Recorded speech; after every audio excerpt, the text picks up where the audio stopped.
Every lie tasted like freedom, revenge stories. It started with a secret so small it almost didn't count. Leona Vega, 34, lied to her husband about where she spent the afternoon, not to cheat, but to breathe. She told him she was at a client meeting when she was really sitting by the Hudson River, drinking burnt coffee and writing nothing in her notebook. The silence was addictive. It tasted like oxygen. And once you taste oxygen after years of someone else's air, you start craving it like sin. Her husband, Caleb Mercer, was a lawyer. Brilliant, precise. The kind of man who measured emotions like billable hours. He loved control, but more than that, he loved to be the one forgiving. It gave him power. So Leona began to feed him small, edible lies. The meeting ran late. My phone died. It was just dinner with a client. Each one harmless. Each one another breath of independence. Then she met Nolan, an investigative journalist working on a piece about corporate corruption. He was curious in ways Caleb wasn't, less clinical, more dangerous. When he asked her questions, he didn't want conclusions, he wanted contradictions. She let him in piece by piece, offering honesty wrapped in fabrication. I'm married, she said, but it's not what it looks like. He smiled. Nothing ever is. What started as flirtation became an affair built on mutual deceit. They lied to everyone, Caleb, their colleagues, themselves. Each lie felt liberating, a small act of rebellion against the dull precision of truth. The more she lied, the more alive she felt. And somewhere in the middle of it all, she realized she wasn't just betraying Caleb.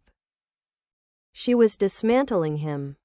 Because Caleb had built his world on order, predictability, faith. And Leona knew exactly how to unbuild it. One night, she left her laptop open just long enough for him to find an email, an intimate exchange between her and Nolan, vague enough to sting, sharp enough to provoke. He didn't confront her right away. He watched. He waited. He began collecting his own evidence, not realizing she had planted every breadcrumb herself. When he finally accused her, she didn't deny it. She smiled. You wanted the truth so badly, you made it up for me. He stared at her like she was a stranger. Why? He whispered. She poured herself a drink, calm, precise. Because every lie you ever forgave me for kept me imprisoned in your grace. I wanted out. He left that night promising ruin. And ruin came, but not for her. Within months, Caleb's firm collapsed under a whistleblower scandal. The anonymous source? Nolan. The documents? Taken straight from Caleb's files. Leona had only left the doors unlocked. She didn't stay with Nolan either. Their lies had done their work. When she saw him last, he said, "You used me to get free." She kissed him softly. No. I used the truth to make the lie complete. Years later, when journalists asked about the Mercer case, Leona refused interviews. She lived quietly by the sea, painting abstract landscapes, colors bleeding into each other. Without borders. In her studio, she kept a small jar filled with the torn pieces of old letters. Half-burned confessions, bits of truth and falsehood mixed together. On the jar's label, written in her looping handwriting, every lie tasted like freedom. And if you looked closely enough through the glass, you could still see the words shimmering in the ashes: forgiven, forgotten, free. By the second act, Leona Vega had learned that freedom is not the opposite of captivity, it's just another kind of performance. After Caleb Mercer's firm imploded, the headlines made her a shadow celebrity. The wife who helped burn a titan. No one knew the full story, of course. She stayed silent, declining interviews. refusing to confirm whether she had been an accomplice, a whistleblower, or a survivor. Silence, she realized, was the most delicious lie of all. Her new life was quiet, structured, almost holy. She moved to a small apartment in Montauk with peeling blue paint and salt in the air. She began painting obsessively, vast seascapes where the horizon line was always slightly wrong. Always tilting. Her neighbors thought she was grieving. They weren't wrong, but grief wasn't the name for it. It was hunger. Then Nolan appeared again. Not in person, at first, but in print. He'd written a new article for The Atlantic, The Anatomy of Deception. The piece described an unnamed woman who weaponized dishonesty as liberation. The descriptions were unmistakable. Her voice, her words, her habits, turned into case study. The world didn't know it was her. But she did. When she read it, she didn't cry or rage. She simply opened a bottle of white wine and underlined her favorite line. Every liar secretly believes the world owes them forgiveness. She laughed until her throat hurt. The next day, she sent him a postcard. Just an ocean, no return address. 3 words on the back, "You still believe." A week later, she found a note slipped under her door. Belief is all that's left when truth dies. It wasn't signed, but the handwriting was his. And then the games began again. Emails from blank accounts, photos of her studio, her paintings. Close-ups of her sleeping face through her window. A text that said, "You taught me to lie. Now I'm fluent." She didn't call the police. She didn't hide. She kept painting, using his words as titles. One canvas she named Fluency. Another, Belief. The final one, the largest, she called Forgiveness. When Nolan finally showed up, he didn't knock. He let himself in, stood behind her as she painted. "You could have told the truth," he said softly. "You could have saved me." Leona didn't turn around. "Saved you from what?" "From becoming you." She smiled faintly. "Then I succeeded." He stepped closer, his reflection appearing beside hers in the half-clean mirror on the studio wall. "You're not free, Leona. You're addicted to the lie." She met his eyes in the glass. "And you?" He hesitated. "I'm still tasting it." They stood like that for a long moment, 2 reflections, blurred by salt and regret. Then she said, "Freedom doesn't taste sweet, Nolan. It tastes metallic. Like blood. Like truth." He left before dawn. She never saw him again. But the next morning, her front door was wide open, and across her newest painting, wet, unfinished, someone had written 3 words in crimson paint, "Still tastes good." Leona stared at it until the paint dried. Then she added one final brushstroke, thin, deliberate, slicing through the red like horizon meeting sky. When she was done, she whispered to no one, "Every lie has an aftertaste." By the 3rd year, Leona Vega had begun to taste the aftershocks of her own freedom. The world had moved on from Caleb Mercer's scandal. And the story of the wife who helped burn a titan had faded into myth. But she hadn't moved on, she'd simply learned how to hide inside the absence. Her paintings had become celebrated in niche art circles, minimal, abstract, deceptively calm. Critics described them as oceans painted by someone who knows what drowning feels like. She never corrected them. She lived alone, but not untouched. There were traces of Nolan everywhere. Sometimes she'd find small, deliberate intrusions, an opened window she knew she'd closed, a bottle of wine left on her porch, her own book of poetry placed upside down on the kitchen table. He wasn't tormenting her. He was reminding her that he still existed inside the fiction they had built together. And the terrifying truth was that part of her liked it. At night, she sometimes reread The Anatomy of Deception. She'd memorized passages by now, especially the one where he described the woman who built her freedom out of betrayal.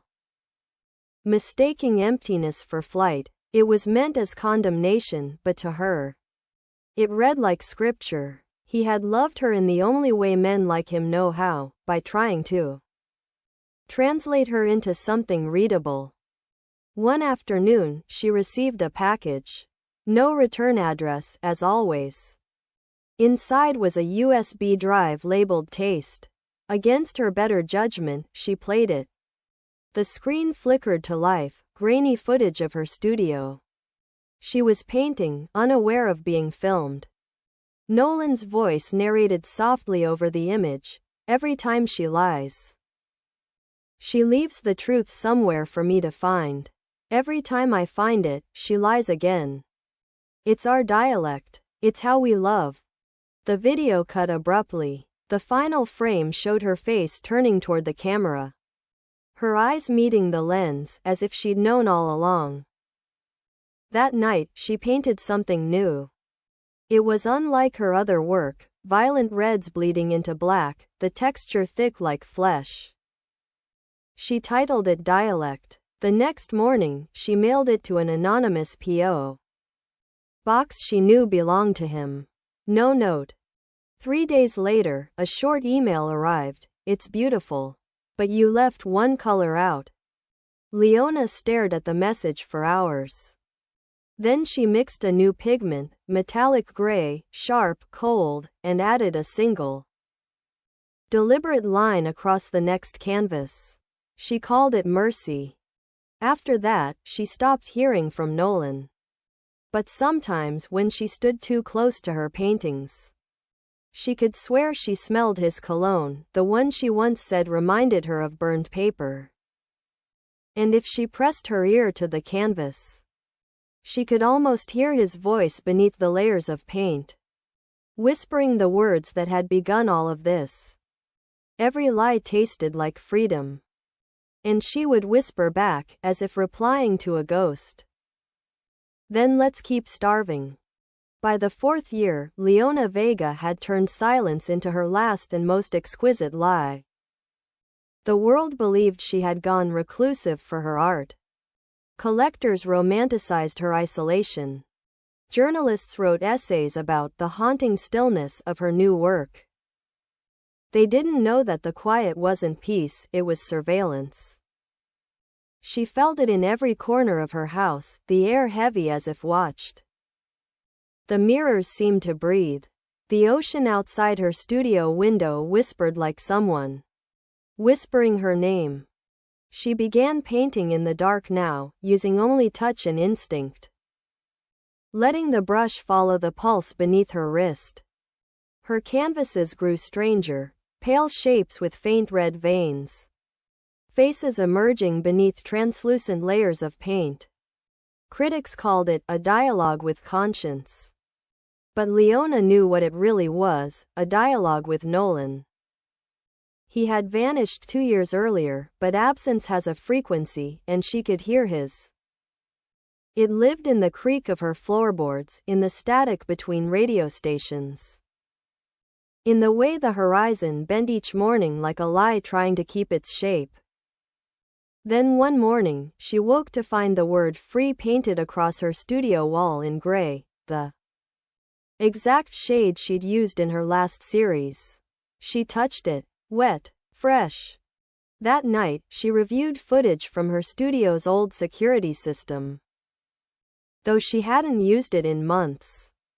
The tape glitched, skipping in and out of static, but there, between frames, was Nolan.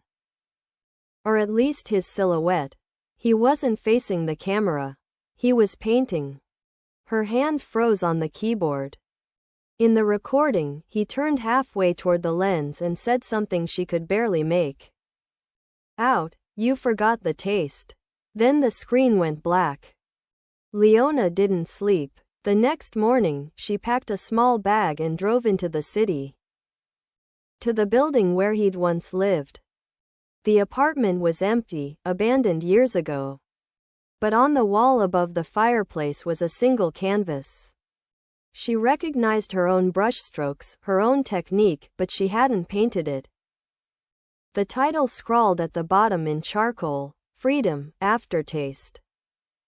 It showed her face, mouth slightly open, tongue gray as ash. She stood there for a long time. Then she took the painting home. That evening, she hung it across from her bed.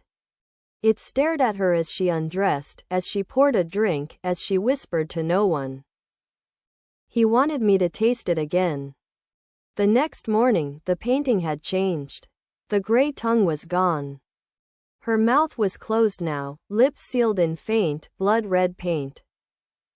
She laughed, softly, without surprise.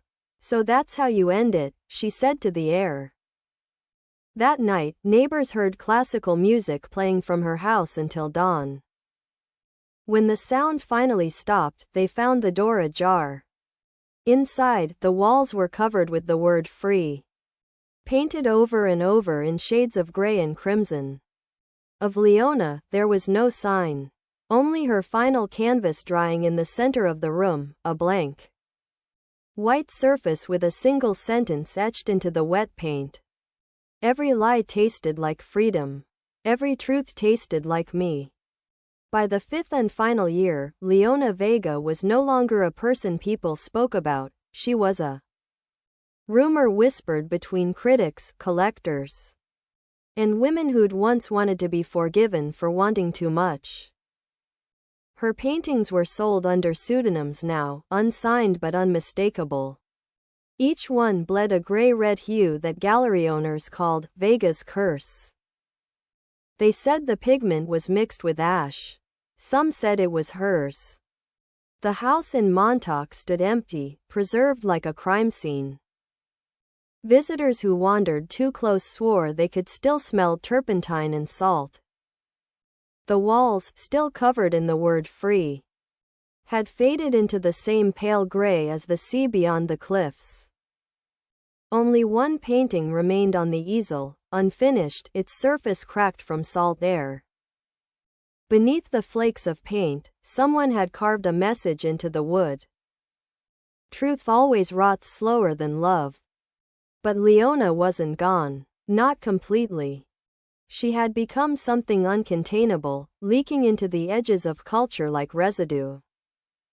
A film appeared at Sundance the following year, a documentary titled "Every Lie Tasted Like Freedom." The director refused to appear publicly, but the narration was unmistakable. Her voice, low and deliberate, "To lie is to build a language no one can translate back into truth. Eventually, the lie becomes the only language you speak." The film contained footage no one could explain, clips from her studio, fragments of her and Nolan laughing in bed, home videos of Caleb's office before the collapse, scenes no one had ever filmed. When pressed, the festival organizers swore the drive arrived anonymously, postmarked from Lisbon. After its premiere, strange things began to happen. Viewers reported seeing flashes of their own faces reflected in the screen during certain scenes, like the film was watching them back. Some claimed that during the final frame, Leona's voice whispering, "Every lie was a kind of love." Their phones vibrated with blank messages from unknown numbers. The police dismissed it as coincidence. The audience called it haunting. A few months later, Nolan's obituary appeared online. Cause of death: drowning. Found near Montauk, his pockets filled with black and white photographs of Leona's paintings. But the strangest detail was this. Written on the back of every photograph was the same phrase in her handwriting: "Still tastes good." Her last confirmed sighting came weeks later in Paris. A gallery owner claimed a woman with sea salt hair and gray-stained fingertips visited one of Leona's old exhibits. She stood silently in front of Freedom, Aftertaste, for nearly an hour. When the owner approached her, she smiled faintly and said, He finally forgave me for making him tell the truth. Then she left, leaving behind a glass of untouched red wine and a gray fingerprint on the wall. Years passed. Her legend only deepened. Her final painting resurfaced at an auction in London, anonymous, untitled. It showed a woman dissolving into smoke, her lips parted as if mid-laugh. On the back, a single sentence scrawled in charcoal. Every lie freed me. Every truth buried him. The auction house refused to sell it. They said the painting made the mirrors in the room tremble.